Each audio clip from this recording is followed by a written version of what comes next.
no one talking about the intersection between personal growth and development and women in small towns and rural communities. I think a lot of women in small towns buy into this idea of, if you want to do something more important, like go to the city. And I'm like, well, I don't want that, but like I cannot go through the rest of my life just going through the motions. The number of times I've had the conversation with women, they're like, I just am afraid I'm going to outgrow my husband. They're becoming more self-aware, more aligned, more filled with purpose and who they're meant to be.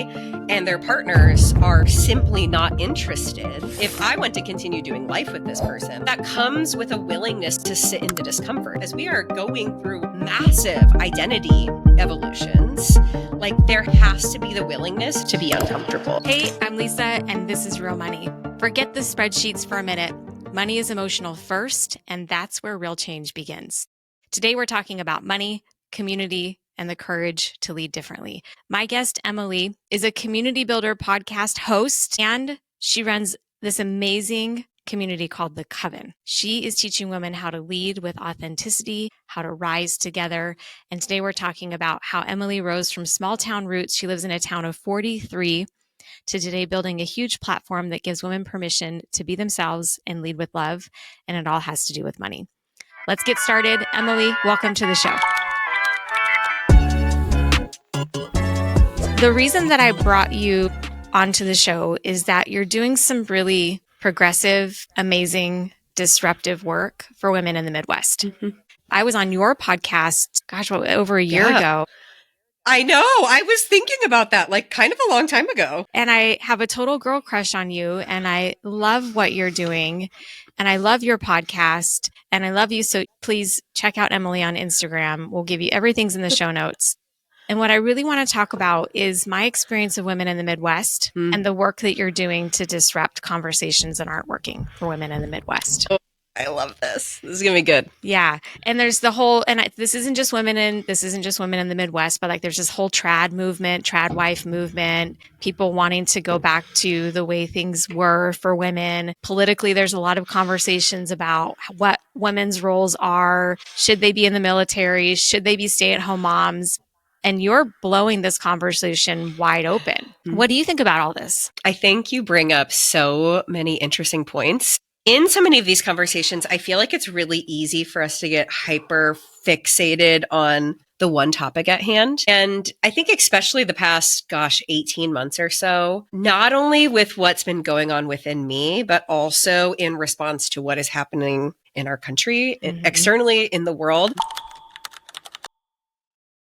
I have been starting to see like, oh, this is all so deeply interconnected and so much more than the conversation that's right in front of us. Like I just kept seeing the same through line with my clients of, this like total disconnection from self, this perceived lack of confidence that actually comes from the fact that they don't know, love, and trust themselves. Right. And so it was like, what has contributed to all of these brilliant, passionate, beautiful, smart, kind, caring women like having this like crisis of I've checked all the boxes, I've done all of the things, and like, why am I so miserable? But why am I so stuck trying to do what I want to do? Yeah. And so it's peeled back all of these very systemic layers in religion, in politics, in the way that we were raised. And then even going back generations and generations further, like, oh my God, man, we could really go on so many different rabbit holes of patriarchal conditioning, like the onset of colonization, like the onset of the church as an institution, as a means of power, and the way that has been manipulated over time. And like what we see right in front of us isn't even rooted in the reality of what actually happened, right? And so it's been this really messy, complicated unraveling. And I think, especially 2020 till now, but especially the last year, has kind of been this explosive awakening. It really has. For women, especially, being like, all of these things that we were told is the truth, or is what we need to be doing, or is the path forward. Like, none of this is working anymore. And to your point, like I've been seeing for years, these little like pockets of awakening, like questioning the school system, questioning the food system, questioning hustle culture, this, that, and the other. And now I feel like more and more women, at least the ones that I'm connected to, are starting to be like, okay, but this is like everything. And what does this mean? And where do we go from here? What does this mean? And where do we go from here? Emily, That's a great question. What does it mean? Well, how long do we have? We have the time that we need for the woman who is wanting to have a healthy relationship with money. That's why she's in my world. But also in the sense of disruption, we're redefining real time what it means to be a woman on the planet today. And women with money, which is where you and I connected, was like, holy shit. Yeah. This is a lot to take in. And this is the work that we have to do right now as women. We have to step up into the leadership role of our lives. We have to be having more conscious conversations, aware of our generational patterns. Yes.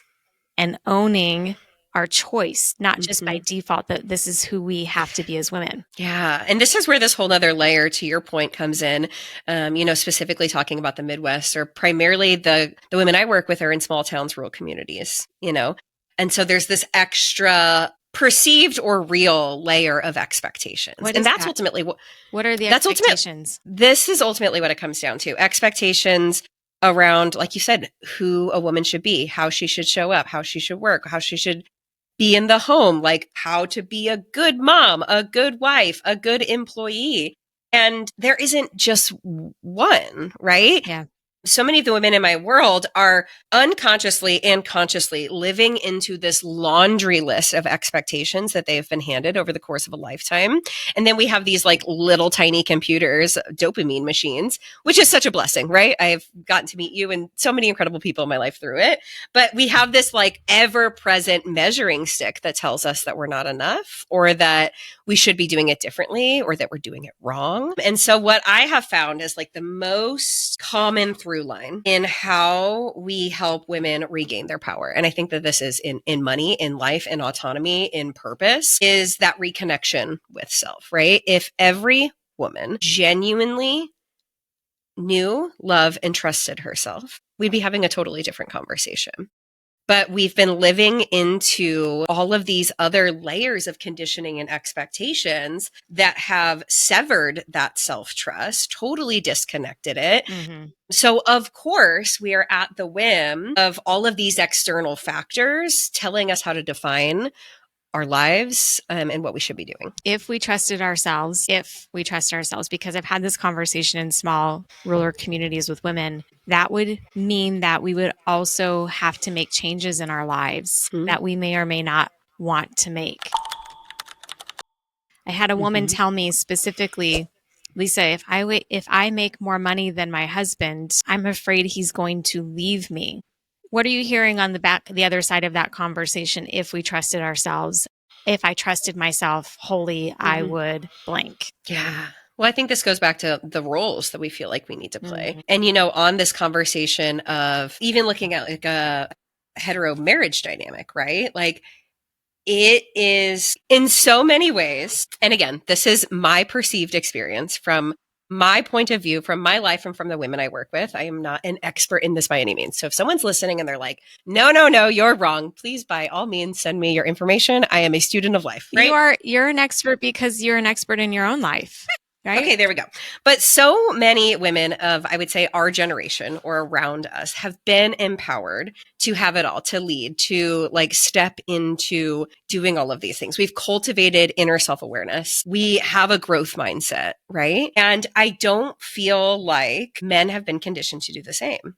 So there was someone who was on my podcast a while ago who was talking about how so many women are living in like a very masculine space, almost like a wounded masculine space, and how many men are actually living in a very wounded feminine space. Like they have not been empowered to have the autonomy over their lives, and they are equally as reactive. So when a woman is stepping into her power, potentially earning more, trusting herself, like bending the rules and expectations of the community, the church, the political narrative, the generational things that have been passed down, like that feels very threatening because they haven't necessarily been taught or empowered to step into the fullness of their divine masculinity, or really even their power in themselves, right? We have all these like false narratives of what it means to be a man that isn't really rooted in their mental and emotional health either. No, it's totally disruptive. It's totally changing things. Yeah. So I think this is another example of how we're seeing this like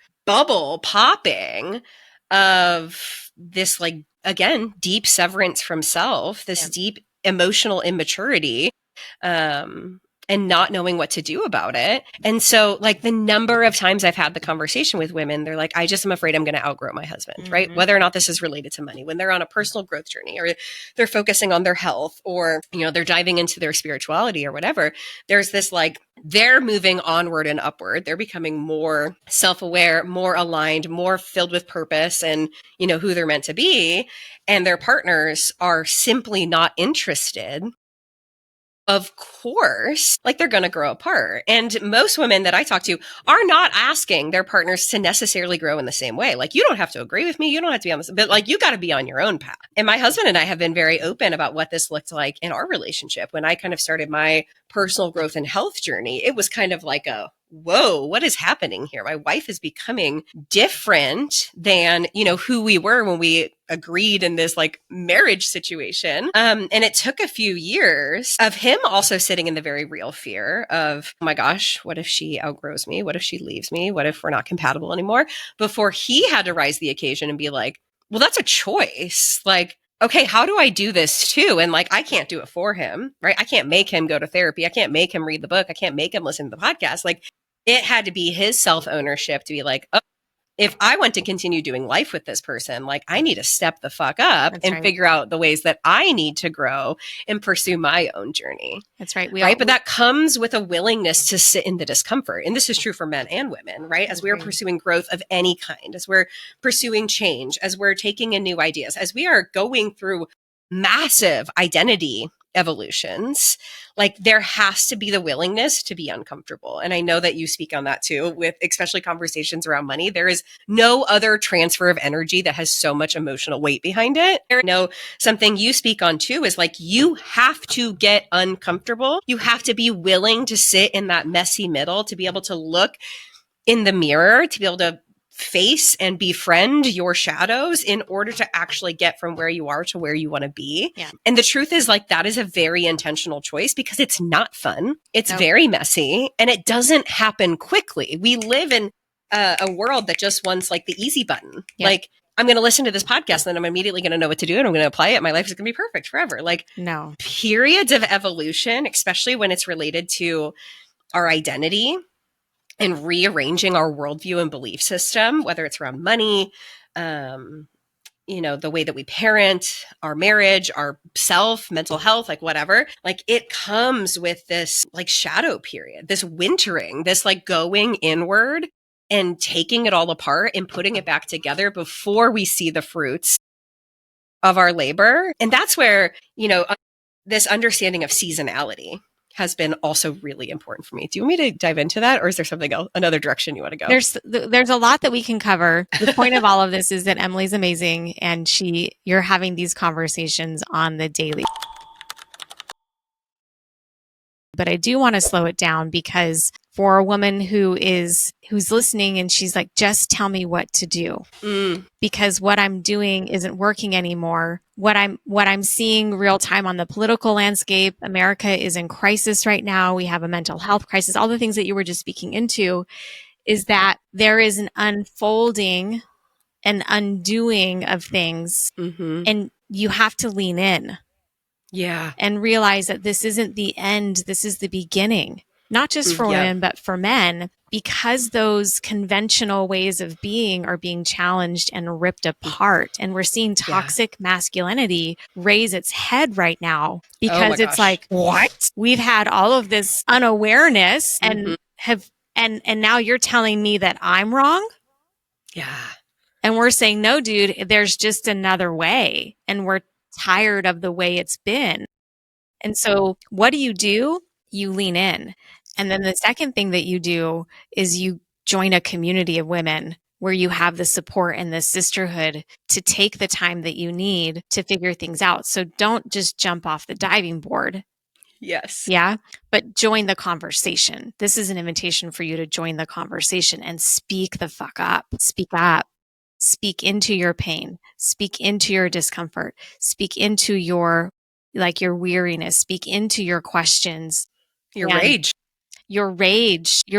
I was literally thinking this. I have eczema on my foot right now, TMI, whatever. I have eczema on my foot, and being an NLP practitioner, I'm like, what is this about? It's on my left foot. And this morning it came to me like, boom, right out of the shower. It's rage. Yeah. It's uncommunicated rage and sadness and worry, and knowing that you and I, we have the microphone, we have the power, we have the voice, we use our voice. We want women to join us in this conversation. Yeah. It's so true. For years, we have been taught that women are our competition. Mm-hmm. I don't know about you, but I feel like I was raised in like the height of mean girl culture. Totally. Literally, we have every teen movie about it, right? Like, do. She is out to get you. Like, she's here to ruin your life. Like, let's fight over this like crusty boy, right? And that is intentional, because when women come together, magic happens. And I'm not being dramatic when I say that. No, I have not at led enough women's circles, retreats, masterminds, conversations where when we enter into a space with the intention of safety and being seen, heard, and understood, like walls come down so quickly. One of the most powerful words in our language is me too. And realizing like the things that we are deeply wrestling with, we're not alone in that. Like, we were meant to do life together. If you think about like the earliest of peoples, women have always been side by side, raising our kids, having conversations, like asking questions, and just being together. And here we sit in these little concrete boxes staring at various size screens, theoretically more accessible than ever, but more deeply disconnected than for most of humanity. And so much of the is the willingness to lay down those wounds of sisterhood, and be able to step in to spaces that are having conversations like this. Yeah. And not feel like we have to have it all figured out. Like, that's so much of what I'm trying to create right now is, most of the women in my world identify as being achievers to some capacity. Like, we want to have the answers before we do anything with it, because we don't want to be seen as like wrong or ill-prepared or dumb or whatever. Yes, imperfect. That's exactly the word. And it's like, I'm on a forever journey of curiosity and taking in new information and changing my mind and figuring things out. If I wait until I have everything perfect to say anything, like, it's never going to happen. No. And often not even often, all the time, when we engage in these meaningful dialogues without the expectation of imperfection, is actually when we connect the dots and are able to speak from this like healed, healthy place to be able to drive our thoughts, our ideas, our missions forward. Sometimes it feels like it's too big. Sometimes it feels like, I don't know if you watch The Morning Show it's on Apple. It's a show that Jennifer Aniston and Reese Witherspoon have done together. Masterfully done. It's masterful. Yes. Put it on your list. Everybody put it on your list. And in a very beautiful way, they are painting the picture of what it's like to be a corporate woman today, corporate woman in media today, and what the relationship is with the media and the public. And it feels very big, and it feels like you have to be Jennifer Aniston, who's running this billion-dollar media company to get anything done. But the truth is, and to the point of your whole community, is it's done with your neighbors and your sisters. And in rural America, we're speaking to you right now in your heart, is that it happens in your communities. It happens in your schools. It happens with intentional raising of our children to be less competitive, which is the masculine way, and lean in to support each other. And we don't have to be marching down the street in Washington, D.C. to get anything accomplished. And I would say when it comes to money specifically, where it's accomplished is where we spend our money every single day, and by making new choices.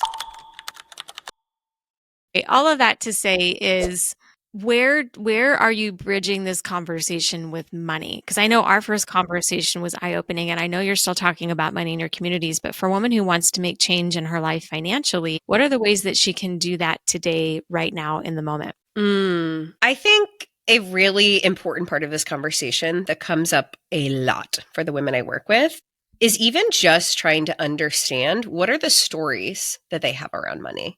And this is true no matter what journey you're on, whether money, mental health, parenting, or beyond. But what are the capital T truths that you believe because someone else told you or you absorbed along the way, like what is guiding your thoughts, your ideas, your decisions around this idea of money. And a lot of times for the women I work with, it's like money is bad. People who have money are bad. But then there's also the juxtaposition that's like, make as much money as possible, but also like, don't tell anyone that you're making, like, there's just so much drama. It is a lot of drama Around money, then you're talking about the way that you earn and your role in the house and like all of this. And so I think one of the most powerful things that we can do is even just recognize the conditioning, the stories, the expectations we have around whatever it is that we're desiring to understand or change, and just bringing a sense of neutrality to it. Like, of course I feel this way because of this story I was told in my childhood. Of course I feel this way because of this thing that I've absorbed. And then I think it can be really helpful to be like, okay, but is that something that I want to continue to be true for me anymore? Right. And oftentimes the answer is no. And so then I think it comes from this place of curiosity around, okay, well, how can I start healing or changing that? Because unfortunately, it's not as simple as like, okay, yep, I don't want to believe it anymore. I guess it's gone. Easy. It's not that easy. I wish it was that easy. I wish it was too. I know. But a lot of times when we have the recognition around the story, then we feel shame. I wish I wasn't this way, or I feel terribly about this. Like, I hate this about myself. Like, shame serves absolutely no one, literally no one. Well, it serves people who are trying to control you. Well, that's true. It serves people who are trying to be right. If they're going to be right, they're going to shame you for being wrong. That's so true. So it doesn't serve us to sit. It does not serve us. But it does serve, especially in the finance industry. It serves a lot of people.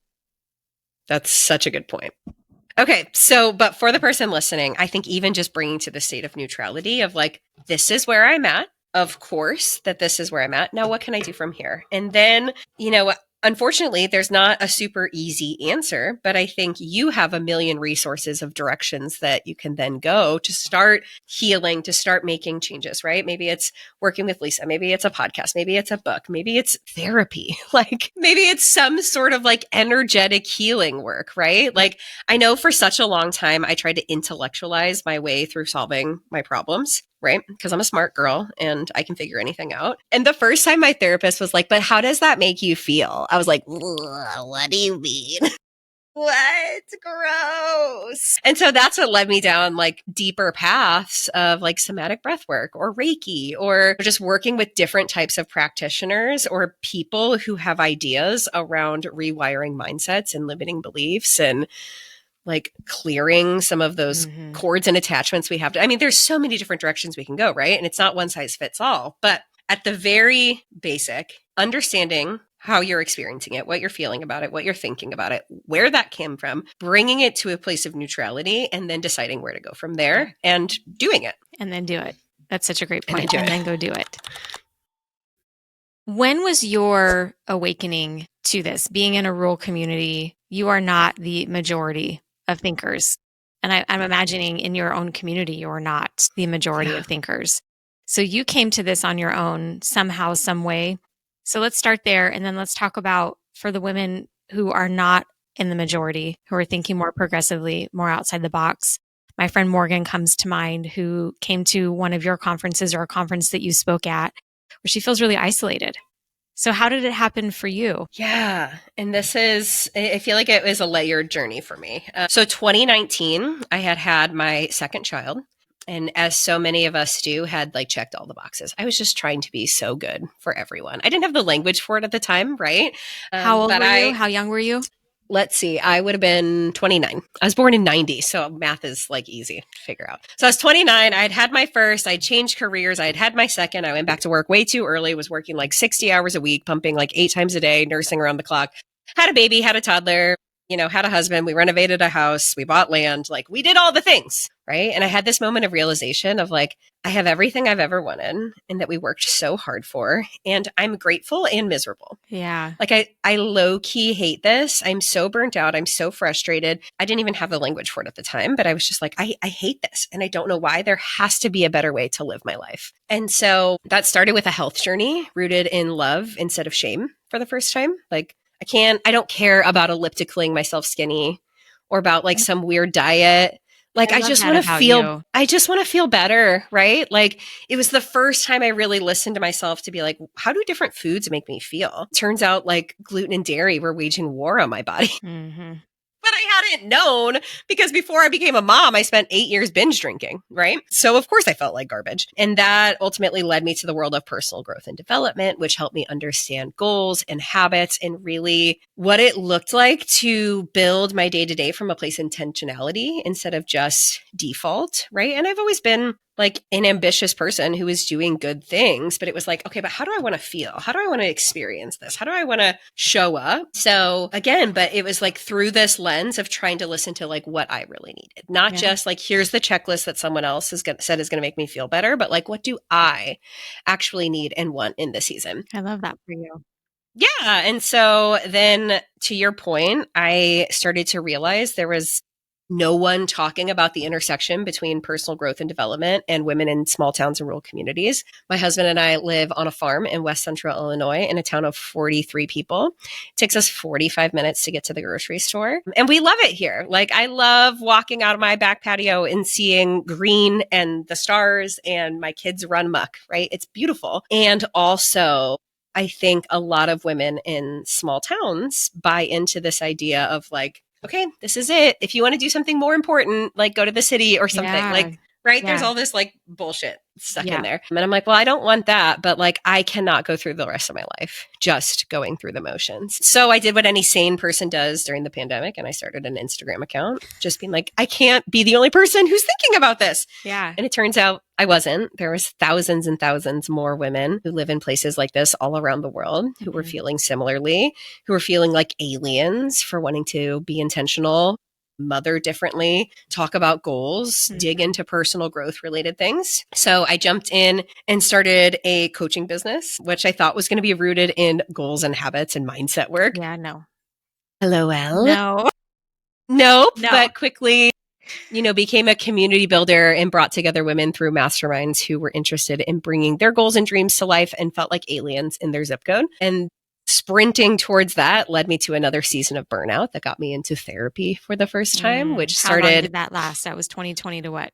So I officially left my job in August of 21, and it was by probably October of 2022 that I was like, I am not okay. So still in that achiever. Drowning. Yes. You were still in that achiever mode, right? Yes. So it was in therapy that I finally understood and confronted my addiction to approval and achievement and accolades as a means of earning love and worthiness. And I have never been a person that's motivated by money. Like, I was an elementary school teacher making $26,000 a year. Like, I just wanted to be loved for like how impactful I was, right? I just wanted to make a difference. I wanted to help people. You still But do. That was my driving force. You still do. Yeah. Yeah. And now I make a shit ton of money. It's Good amazing. Right. But it was like, I was constantly chasing, like, if I can just do enough for someone else, then I will be enough. So that kind of changed the conversation around mental health. And then, as I was growing my business, more and more women in small towns, rural communities started being really curious around like, wow, you're really building this life of like playing by a different set of rules of financial and time freedom. Like, how do I do that too? And so that led me into working with more aspiring or new entrepreneurs. And not that entrepreneurship is my passion, but at the time, especially women who were wanting to claim autonomy on their own life and throw the rules out the window and really dive into like, what do I really want and how do I craft that for myself through the vehicle of entrepreneurship was so exciting. And that's where the conversations around money and worth come up so much. A lot of women are very comfortable with like the transaction of like, you hired me, I do this exact kind of work, and then I get this exact kind of salary, right?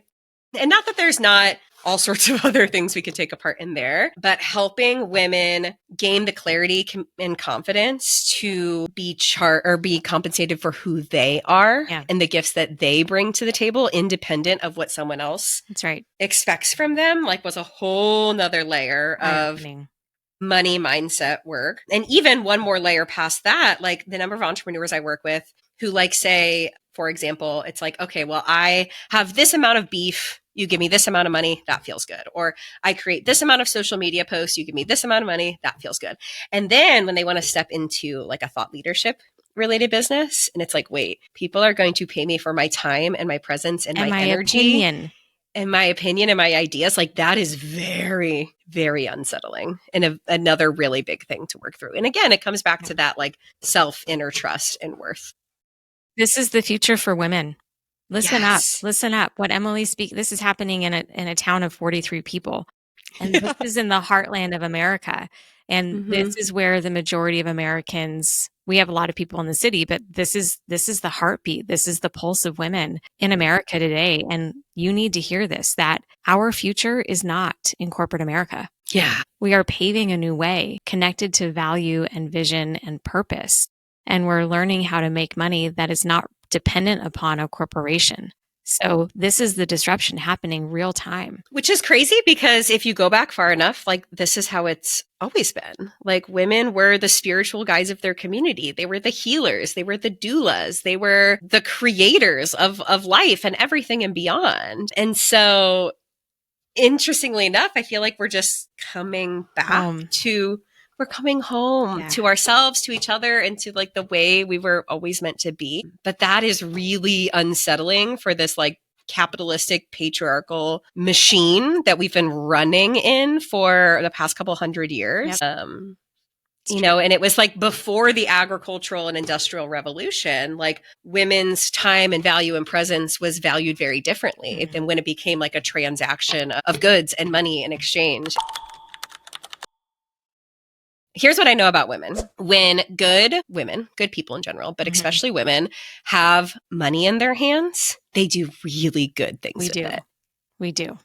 It is circulated in communities. We pay each other generously. Like we support artisans. We focus on our healing and the well-being of the people in our lives. Like when money is in the hands of women, like it circulates and it moves and it does so much good. And so I always like to say, like, you are not a bad person for desiring financial resources because you will do so many good things with them. And when women are well resourced, they are able to show up better for their families. They're able to do really empowering, incredible things for their communities. Like it is actually the most like selfless thing you can do to charge what you're worth and step into your power and own your shit and like let go of this conditioning that says like you're not good enough or you're not worthy enough to be compensated. Like bullshit. You're so smart and you're so passionate and you're so good at what you do. Like just keep come doing on. It.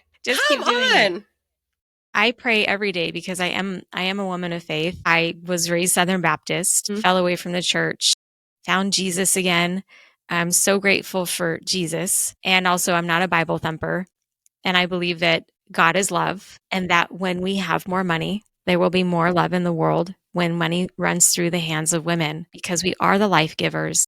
We are the ones that want sustainability. We want the environment to win. And you know what, Emily? Men want that too. They just haven't been given much permission or space or respect for wanting that too. And it's time.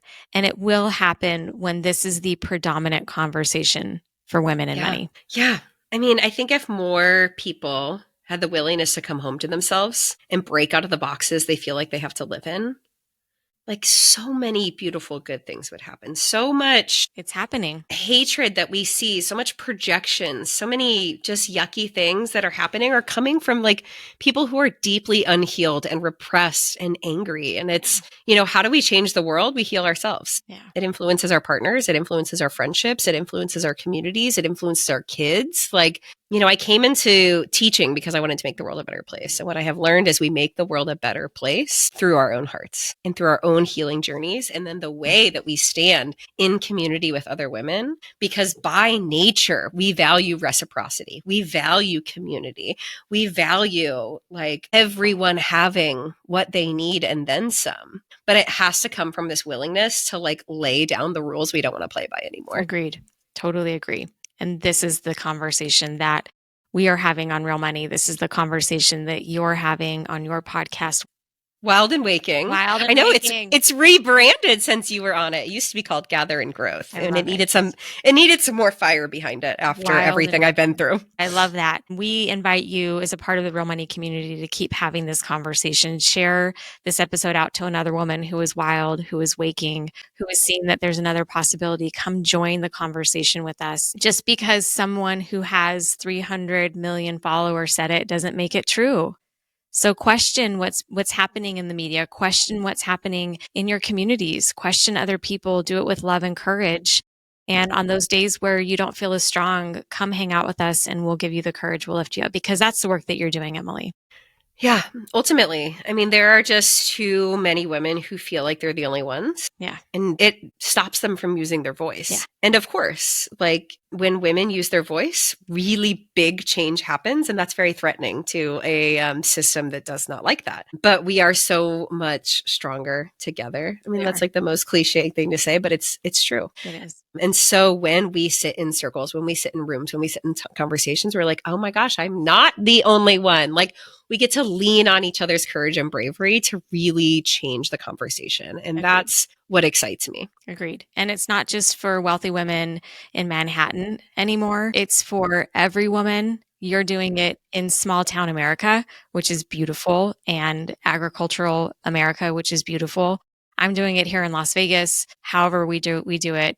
This is your invitation as a listener to do it yourself too, and figure out the pathway for yourself and lean into love, because love wins at the end of the day. I truly believe that. It truly does. Yeah. And I really think we are in whether you call it a season, a portal, a period right now of women, especially leading the charge and like waking up and asking harder questions and diving into themselves and healing and learning and growing and challenging. And I know that this timeline feels so disorienting. Absolutely. Like it's impossible to not open your phone right now and just want to throw it out the window and scream into the abyss. Yeah. But I a forever optimist. And I also believe that like this is happening for a reason, right? Like things have to explode and crumble sometimes before the phoenix can rise from the ashes. And I think that's what we're seeing in real time. I agree.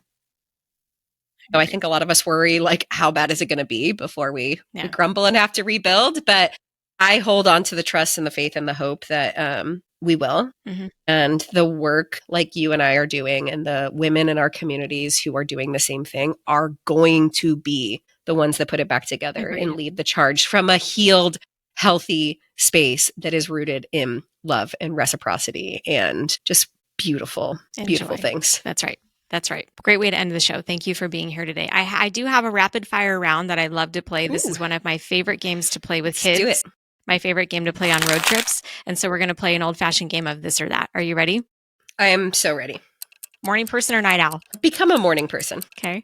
Cook at home or eat out? So far away from me here. Like we have no options, no delivery, no restaurants, nothing. So you must cook. She must cook. I must cook. I had to get really good at grocery shopping. It's terrible. Podcasts or books? Ooh, I can't choose. Pick one. It's books. Beach vacation or mountain retreat? Mountain. Me too. Save or spend? Spend. Me too. Big city or small town? Small town. We knew that. I Summer know. But I do love to visit the city. Yeah. But then go home. I could be happy anywhere. Like I love to hang out on the beach. Like I'm not the person that's like going to get a vacation home in one place. Like I want to see it all. I want to do it all. I want to explore. I want to be everywhere. Sneakers or heels? Sneakers for sure. Plan it or wing it? Wing it. Me too. You're like my spirit sister. Netflix binge or outdoor adventure? Outdoor adventure for sure. Dream big or stay grounded? Dream big while staying grounded. I thought the same thing. Yes, that's exactly what I thought too. Why do we have to pick? Yeah. Because for a long time, like so much of my platform was about like, go after the goals, go after the big dreams. And I still wholeheartedly believe like you can bring freaking anything to life. But if it's rooted in this like expectation and need to prove yourself and it's not coming from a healthy place, that's also no good either. So I think it's part of like getting really aligned and clear on you and your desires and your purpose and freaking going for the stars. But it has to be coming from a healed, healthy, whole place, or else it's just another fast track to burnout. It is. We've seen this story write itself over and over and over again, that unhealed, ungrounded people dream big, go big, somehow attract the results, and then burn out and even die in the process. Yes. It's like the, I think it's called officially the arrival fallacy, but the lie of once. Once I do this, then I'll be happy. Once I do this, then I'll be happy. Once I do this, then I'll be happy. And the truth is your life happens everywhere in between. Like big goals, big dreams, big ideas, like amazing. Love that. But your life consists of the way you feel on a Tuesday morning and the depth of your relationships and like what you're thinking about when your head hits the pillow every night. And so there has to be this rooted, grounded intention behind reaching for the stars. I totally agree. Thanks for being. That was not a very good this or that, but that's my answer. That was great. That was great. That was great. I appreciate your heart. I appreciate you as a human, as a woman, as someone who is on a mission similar, but in our very different ways. If you don't follow Emily, make sure to follow Emily. Let us know what you loved about this episode. Let us know what you learned. We're all over Instagram. We'll be all over YouTube. And we'll have you back on the show, Emily. Thank you for being here. Thank you for being who you are. Yeah. Anything else you want to share before we head out? Man, that's like the hardest question. Like, what's the one piece of advice? What is it? What's in your heart? What's in your heart right now? What's in my heart right now? I think that it is safe to be you. It is safe to be the weird, the wild, the curious, the emotional, the empathetic, the out there, like whatever it is, people are there. And so much of the what are they going to think that we drown in is completely fabricated or not meant for you in the first place. It's safe to come home to yourself. And in fact, it's a really beautiful place to be. Love that. Love you. Thank you. Love you. Thank you. This was amazing. It was amazing. All right, everyone, you heard it. Be yourselves, love yourselves. This is Real Money, because when you change your relationship with money, you change everything. We'll see you next time on Real Money, and have a beautiful day, everyone. Bye.